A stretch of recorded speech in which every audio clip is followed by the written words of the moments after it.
Pada zaman Herodes, Raja Yudea, adalah seorang imam yang bernama Zakaria dari rombongan Abia. Istrinya juga berasal dari keturunan Harun, namanya Elisabet. Keduanya adalah benar di hadapan Allah dan hidup menurut segala perintah dan ketetapan Tuhan dengan tidak bercacat. Tetapi mereka tidak mempunyai anak, sebab Elisabet mandul dan keduanya telah lanjut umurnya. Pada suatu kali, waktu tiba giliran rombongannya, Zakaria melakukan tugas keimaman di hadapan Tuhan.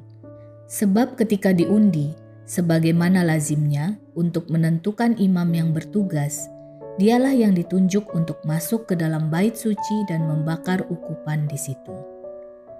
Sementara itu seluruh umat berkumpul di luar dan sembayang. Waktu itu adalah waktu pembakaran ukupan. Maka tampaklah kepada Zakaria seorang malaikat Tuhan berdiri di sebelah kanan mezbah pembakaran ukupan.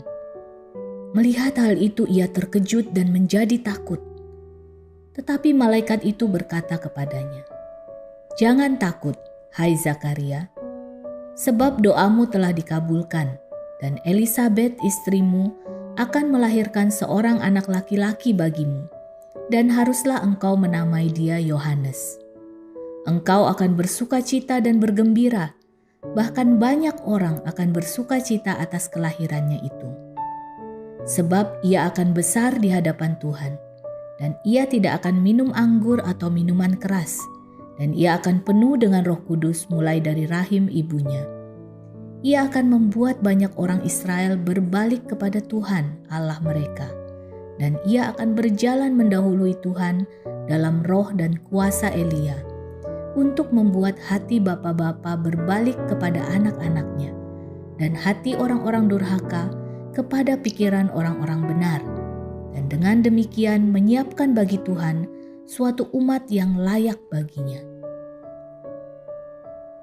Lalu kata Zakaria kepada malaikat itu, "Bagaimanakah aku tahu bahwa hal ini akan terjadi? Sebab aku sudah tua dan istriku sudah lanjut umurnya."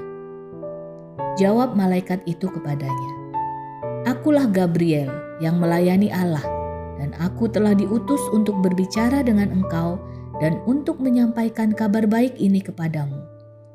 Sesungguhnya engkau akan menjadi bisu dan tidak dapat berkata-kata sampai kepada hari di mana semuanya ini terjadi.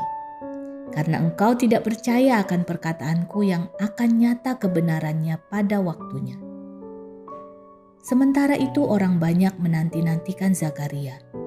Mereka menjadi heran bahwa ia begitu lama berada dalam bait suci. Ketika ia keluar, ia tidak dapat berkata-kata kepada mereka, dan mengertilah mereka bahwa ia telah melihat suatu penglihatan di dalam bait suci. Lalu ia memberi isyarat kepada mereka, sebab ia tetap bisu. Ketika selesai jangka waktu tugas jabatannya, ia pulang ke rumah. Beberapa lama kemudian Elisabet istrinya mengandung, dan selama 5 bulan ia tidak menampakkan diri. Katanya, "Inilah suatu perbuatan Tuhan bagiku, dan sekarang ia berkenan menghapus aibku di depan orang."